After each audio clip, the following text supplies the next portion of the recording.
So what I want to preach about tonight is the subject of Christmas. And the reason I want to preach about the subject of Christmas is that this has become a big issue in the last few years of people attacking Christmas and saying that we should not celebrate Christmas. Okay. Now, several years ago, this wasn't even an issue. I mean, when I was growing up, when I was a child, the only people who didn't celebrate Christmas were pretty much the Jehovah's Witnesses. I mean, that's pretty much it. It was not, pretty much every Baptist and every Christian that you knew just celebrated Christmas, and it was not something that even came up. And that's why I feel like I need to address this biblically with Bible preaching tonight. What does the Bible teach about this subject?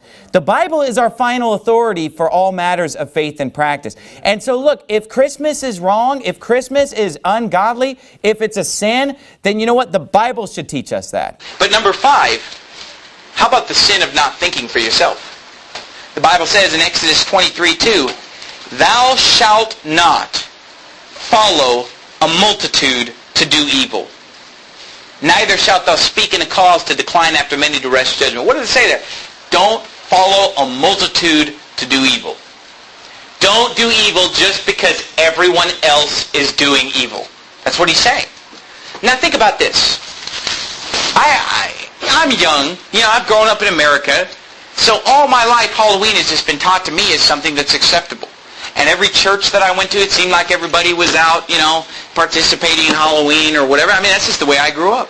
Pretty much every Baptist and every Christian that you knew just celebrated Christmas. And every church that I went to, it seemed like everybody was out, participating in Halloween or whatever. I mean, that's just the way I grew up.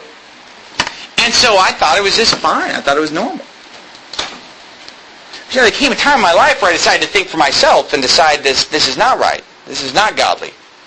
You say, well, come on, though. Everybody's doing it. Is that what you want? That's what you want to teach your kids, right? Whatever everybody else does. Kids, here you go. Go off to school. Here's your brown paper sack lunch. Hey, son, whatever they do, just do it. Whatever your friends say, just go along with it, son.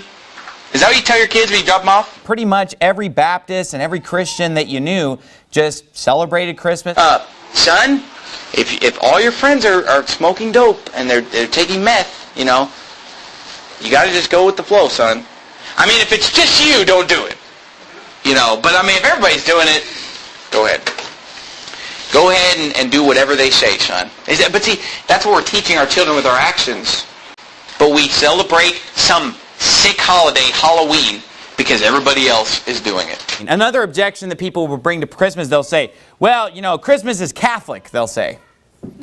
And basically, this is their proof that Christmas is Catholic. They have two proofs that it's Catholic. They say, well, number one, it's called Christ Mass. Saying that the word Christmas is bad because it contains the word Mass in it. First of all, no one is pronouncing it that way. No one's calling it Christ Mass. Okay, there are other explanations for where that name has even come from besides Mass, because even the word Mass comes from the word Messiah.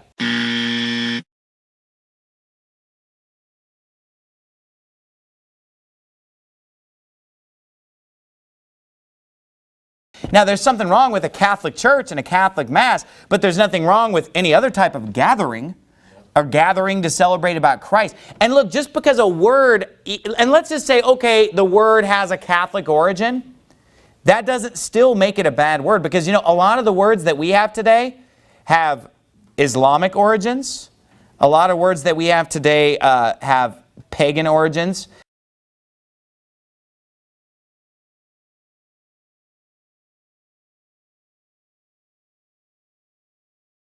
You think I'm preaching too hard? You have lost your mind. Yeah. And if you ever say the word LGBT community to me, you might as well just walk up to me and just say, you know what? I'm a brainwashed idiot. And let's just say, okay, the word has a Catholic origin. That doesn't still make it a bad word. Yeah. I don't read the Bible. Yeah. I don't love God. I'm just a brainwashed fool that has my mind filled with TV, Hollywood, and can't think for myself. LGBT. They're sodomites.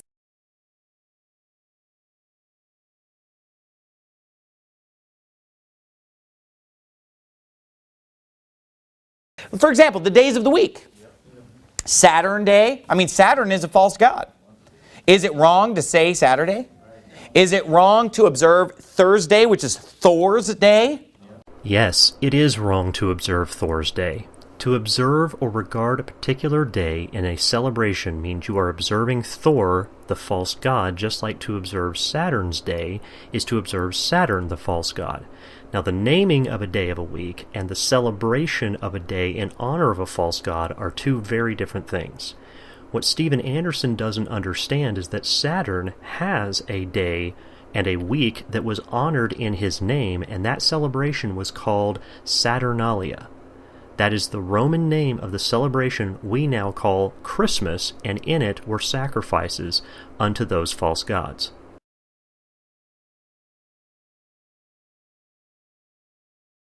Now, I'm going to tell you something. I'm not one of these preachers who preaches a lot of extra biblical material. Everything I preach is found in the Bible. So I'm not one of these guys who's going to give you some kind of a history lesson. I'm not going to get up here and tell you about the ancient origins of Halloween, because you know what? I don't know if that's really true. You won't know if what I'm saying is true. For example, in their fundamental statement of faith off their website, under the nature of man, it says, man and woman were made in the image of God with individuality. I noticed a third angel flying behind the first and second ones. And he also gave his message in a loud voice for all to hear, saying, those who worship the sea beast and its image, and you're going to compare him to a perverted man named Marquis de Sade from the late 18th century France that was a sodomite and everything else, and you're going to compare that to the Lord. Now, let me just start out by right away showing you that Islam teaches another gospel. This book right here is the Quran. This is the holy book of Islam, and I'll talk a little bit more about that in a moment. But just right away, you don't have to get very far in this book before you find another gospel. You just go a few pages in. In fact, in this edition, it's on page 2. The title of the sermon tonight is The False Teachings of Hinduism. The False Teachings of Hinduism, and specifically I'm going to focus on this book right here, which is one of the main Hindu scriptures, probably the most famous of the Hindu scriptures, known as the Bhagavad Gita. So I'm not one of these guys who's going to give you some kind of a history lesson. I'm not going to get up here and tell you about the ancient origins of Halloween, because you know what? I don't know if that's really true. You won't know if what I'm saying is true. Okay, so if you think that Christmas is pagan and wicked and wrong, then you shouldn't celebrate it. And I'm not trying to get you to celebrate it. And so those who are rejecting Christmas today are rejecting it for Hanukkah. The purpose of my sermon tonight is not to try to talk you into celebrating Christmas, because I just want to close the sermon with this. Who is behind the movement among Christians attacking Christmas? Who's behind it? Well, just Googling, you know, Christmas is pagan. I noticed that basically the people who are pushing this are Zionists and Jews. Because honestly, I really couldn't care less if you celebrate Christmas or not. And so those who are rejecting Christmas today are Zionists and Jews. Sick and tired of what Faithful Word Baptist Church is turning into. And I don't like what it's turning into, because I'll tell you what it's turning into. It's turning into a bunch of people who don't know what they're talking about.